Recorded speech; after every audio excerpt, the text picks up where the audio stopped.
right. All right, Bill, let me paint you this picture for a moment. I used to be terrible with girls. I was always a nice guy, but that gets you nowhere. Oh, Jesus, exactly. Girls always said I was really nice, but they were never interested. This was because I lacked confidence and wasn't sure of myself. There you go. Look at this guy taking responsibility for himself. That's exactly it. So as time went on, I got a few practice girls in. My confidence inevitably grew, and I started doing well. There you go, right there. All you youngsters, young guys out there, nice guys trying to get fucking laid. There it is. That's page one right there. You're a nice guy. You're fucking boring them. All right? You got to be a little bit of a dick. Right, Nia? As you walk in and try to have respect for the podcast? How much? Look at you. I can see it on your face right now. She's doing that classic girl thing where she's trying not to smile and she's rolling her fucking eyes, and you know it. You got to be a little bit of a cocky asshole. You got to come up. You got to insult him a little bit. No. Yeah, you do.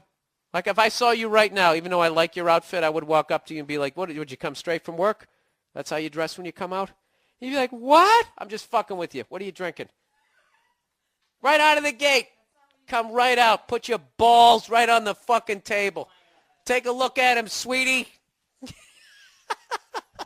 I'm just trying to gross you out. No, whatever. You got to charm her. Do what you got to do. I don't like your fucking sandals. I don't like them. I've been meaning to tell you. Ow! That was a good one. Right in the fucking leg. Beat it. See that? She just gave me the finger as she walked out. See right there? That's the little ebb and flow you have to have in your relationship. See, if you're always complimenting them, you know what women are like? They're like dogs. Right? This is a record for me. I've gone 46 minutes without trashing women. Yeah, they're like dogs. They really are. As much as they try to say we're like dogs, people are just like fucking dogs. You can't reward them all the goddamn time, stroking the back of their goddamn head. Next thing you know, they're shitting on the rug. Every once in a while, you got to give them a little discipline. Tell them you don't like what they're wearing. Anyways, so here was a guy. He figured it out. Why am I not getting laid? I don't have confidence. So what do I need to do? I need to go out there and get some at-bats. That's what you do. You go out there and you start talking some shit, and you're going to bomb, and you're going to embarrass yourself, but eventually you're going to push through, and all those times you embarrassed yourself, they're just going to be funny stories to tell. Do I have a funny one? I remember when I used to try to go to dance clubs, which totally weren't my scene, because not only was I not good looking enough to be in there, I didn't know how to dance and couldn't dance, and I would just walk up to girls, and my opening line was I would yell, "Hey, do you want to dance?" And then they would go, "No!" And then I would walk away. Oh, and it would take me at least another 40 minutes, if I did, to get the courage to approach another one. And that's the thing you broads don't fucking appreciate. You know, what do you got to do, huh? You got to sit there and pluck your hoo-has and pick the right fucking colored thong, make sure it matches your bra.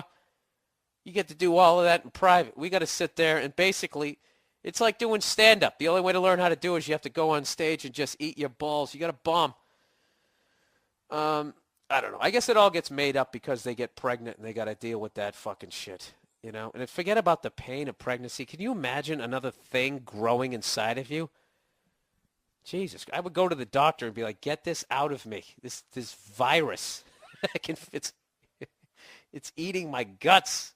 No. That's what's supposed to happen. Get it out. Get it out. All right. Anyways, let's continue here. So time went on, and I realized how ignorant all that was. All right, ladies, it's ladies' night today. It's ladies' day, morning on the Monday morning podcast. I should have a ladies' morning, shouldn't I? A ladies' night on the Monday morning podcast, you know, and I'll play clips. I should do that and just be honoring you while I fucking just trash you in my own roundabout cunty way. That's what I'll do. I'll just play. All right, I'm back. I just ran out of battery power. God damn it, I was on a nice roll there. That always makes the editing difficult. I apologize, everybody. The fuck happened? You know what's funny, too, is I went and I bought a whole bunch of these AA batteries. You know, my girl's like, we need more AA batteries. Can you buy AA batteries? So I'm always using them, right? So I go down to the goddamn CVS and I buy like this big fucking 12-pack of them. 12 AA batteries. I go up to the package, there's like one left. Fucking goddamn fucking women. No matter what you buy, it's not enough. It's never I just go take a battery out of some goddamn thing that she owns. No, not a vibrator, you fucking filthy assholes. It's actually this baby monitor so we can watch the dog in here. We're crate training the motherfucker. So we sit here and watch this. Why couldn't we just use our laptops and Skyped it, you know, sent the signal up to the fucking satellite? Whatever, let's get back on track here. I swear to God, if I bought the 24-pack, there would still only be one left. Well, I just replaced the batteries and everything just in case. Why is it illegal to slap you? Okay, let's plow ahead. That's so mean. I would never do that. Okay, ladies, let's relax. All right, so let's plow ahead here. Let me get through the advice here so I can watch the Monday Night Football, which you guys are probably already doing. So anyway, so this guy here. So as time went on, I got my confidence. I started doing well. I reserved the right. Anyways, he said, I didn't become cocky or start acting like I'm God's gift to women because I know I'm not that mentality, and it's for dickheads. So anyways, this guy's been through a considerable amount of women. I'm trying to paraphrase here because this is a really long email. He ends up meeting this girl. Everything's going great. He's having a good time with her. After some time, this guy's from Ireland. He says after some time, the blowjobs and sex altogether had started to diminish. I had to paraphrase because he wrote a ton of information there. Basically, he meets this girl. Everything's going great. They're basically drinking and fucking and everything's off. And then, it starts tapering off. So it starts tapering off, and she started to use sex as a weapon. She would play mental games with me, and I'd end up feeling like a bastard. When she'd shoot me down for sex, I'd say, that's cool, I don't mind. Then I excuse myself, go to the bathroom, and crack one out. There you go, sir. That's what you do. And when you get to that fucking Kevin Spacey beautiful mind level, you rub one out right in front of her. I've never done that, but I think that's awesome. Anyways, he goes, I still got to empty the barrel, but she wasn't involved. And when I tried to talk to her calmly about what she was thinking and how she was feeling, it would never go well. She would turn on the waterworks and play the victim, even though she was the one who instigated the mind-fucking. I'm not sure what her objective was, because the concept of emotional blackmail is a foreign concept to me. I'd always try to approach everything with a rational understanding basis so that she wouldn't feel targeted or threatened. I should also add that it took a lot for me to sit down calmly and talk while accepting criticism from her, as I'm a very direct and often angry fella. Well, that's the only red flag there. Other than that, you seem like you take your shit and you give it as well. You got to watch the anger, dude. Trust me. I can speak volumes of that. I'm not the best guy in the world, so you can imagine how difficult it was not to punch her in her cunt face. Okay, this is getting a little uglier. As soon as she started crying, as I see crying as a schoolyard scapegoat for girls to get what they want because they know men don't know how to handle it. All right, I'm with you with everything right up to there. Sometimes women do cry because they're upset. They do have access to that emotion more than we do. And I know that angry feeling you have where you're like, this is how you have to gauge that, is basically if they cry every time, then you can call bullshit. But if they only cry once in a fucking blue moon, then you have to realize that you've really upset them. And then you just got to deal with that fucking awkwardness of not knowing what to do. And then also feeling like a bully. But there's nothing worse. I will agree with you that if you're right and you haven't done anything wrong and then they start crying, and then, you can't be a dick in that moment, but you don't, that doesn't mean you have, just because they're crying doesn't mean you have to apologize. If you're fucking right, you don't have to apologize. But there is that thing where if you make a female cry, I mean, if you're any sort of a guy, it's very difficult to just stand there and be like, what? What? I don't give a fuck. You're crying. Go ahead, cry some more. Huh? Like you're that guy in The Great Santini. You going to shed a few? Start bouncing a basketball off the back of their head? You can't be that guy. All right, so let's plow ahead here. And anyways, females, if you want to chime in there, ladies, what's the deal with the crying? Like, what percentage of it is bullshit? Can I get an honest fucking woman out there? I mean, God knows, guys, we have our techniques to get out of shit, and they're fucking pathetic, and you see right through them. And I know right now you're like, why are you just rubbing their fucking muffs right now? Because that's a strategy to win arguments. You just keep feeding their fucking ego. There's a lot of women out there who really believe that guys are so fucking dumb that they can't get anything past them. And that's a great place for them to continue existing as far as I'm concerned. Oh, yeah, no one can get anything by you. You're just fucking, you're the fucking goddamn world police with, you have a vagina. You fucking know everything. Yeah, can't get anything by you. You are all powerful. I bow down in front of thee. You know what's funny about that? Yet any magazine out there can just, fashion magazine can just tap into their fucking insecurities and get them to buy the dumbest, stupidest fucking war paint to put on their fucking face because some emaciated, I don't know, knee-knocked, pigeon-toed fucking drugged up twat is wearing it.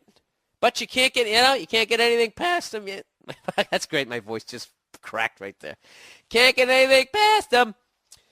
Sorry, I'm actually getting over a cold. If you can't tell. How did you get the cold, Bill? Was it from traveling the country and doing all that press? No, it isn't. It's because I played a game of football in the fucking rain in street clothes before Monday Night Football last week. I'm sorry. I was amped up. Anyways, let's plow ahead. So, basically this guy deals with her for the next 2 fucking months, and he finally ends up just saying, he woke up one day and said, get your shite out of my flat.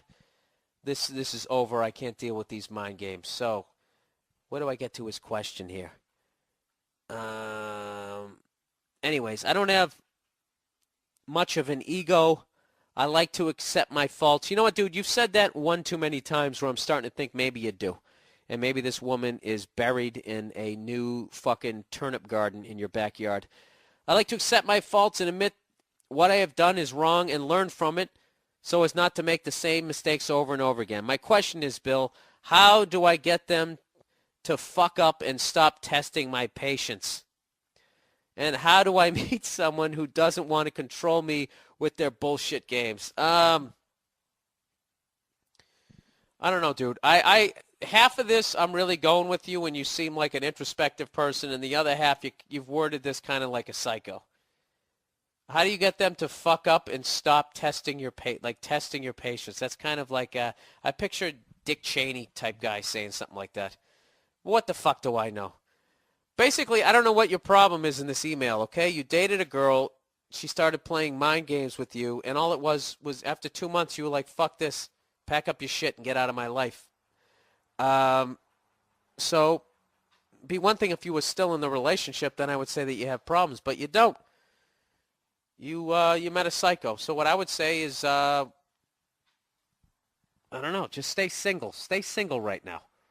And wait till you find someone who doesn't try to mind fuck you. The problem... Let me tell you about a story so true. We're showing me style and it's all so cool. It's about a garment torn and frayed. Getting this threads, the story conveyed. Walking down the streets with holes in my teeth. Each rip things here, part of me you see. It ain't about the brand or the label it holds. It's about the journey, the stories it unfolds. In these ragged clothes I find my voice. A testament to resilience, my choice. From the streets to the stage I rock my style. In my tattered shirt I walk that mile.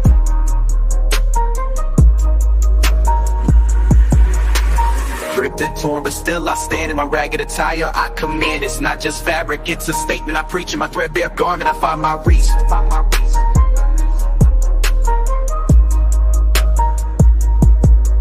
From the barrio to the bar, I make my mark. In my worn out jeans, I leave a spark. They may call it rags, but I call it art. In every stitch and tear, I play my part. It's the struggle of the streets, the hustle so real. In my tattered jacket, I seal the deal. A symbol of defiance against the status quo. My patched up pants, I let it show. It's not about the riches or the wealth I lack. In my faded hoodie, I stay on track. It's the heart of the hustle, the grind each day. In my worn out kicks, I find my way. Ripped and torn, but still I stand. In my ragged attire, I command. It's not just fabric, it's a statement I preach. In my threadbare garment, I find my reach. So here's to the ones with the clothes that tear. In our patched up attire we have, so let the world see our garments worn. For in our rags, our stories are born. In the language of the streets we speak. In our torn up clothes we find our peak. Is you sound like a younger guy, and the problem is what you're learning is that the crazy girls, they're really down for anything when it comes to sex, and that's really hard to resist in your 20s. So what I would say is in the future is when you meet a girl like that is not to get involved in a fucking relationship. But, bang them and, get your stories out because it'll prevent you from having a midlife crisis later on in life. Am I helping you out? I don't know. I mean, I'm kind of giving you shit here, but I'm also... I'm trying, what I'm really doing right here is you're basically bearing the brunt of the fact that I've trashed women so much in the last 10 minutes that I have to try to seem like I'm balanced here and that I don't understand exactly what the fuck you're saying. But I think you're fine. She tried to play that mind game with you. You didn't lose your shit. You said, according to you anyways, you said, I'm fine. You went in, you rubbed one out. You banged her for 2 fucking months, and one day you were like, what am I doing? And you just said, yeah, pack up your shit and get out of here. So I would not, this woman is not a good example of a good woman. All right. So don't act like all women are like this, like I have for a long time and like I do every week on my podcast, just for comedic purposes. I like trashing them. It's fun and it's childish, but they're not all like that. If you're young, there's still great girls out there. Go out and go find them. And, I don't know, make a list of what you're looking for. And then you also have to realize, dude, that, everybody's going to come with their faults, like you with your temper.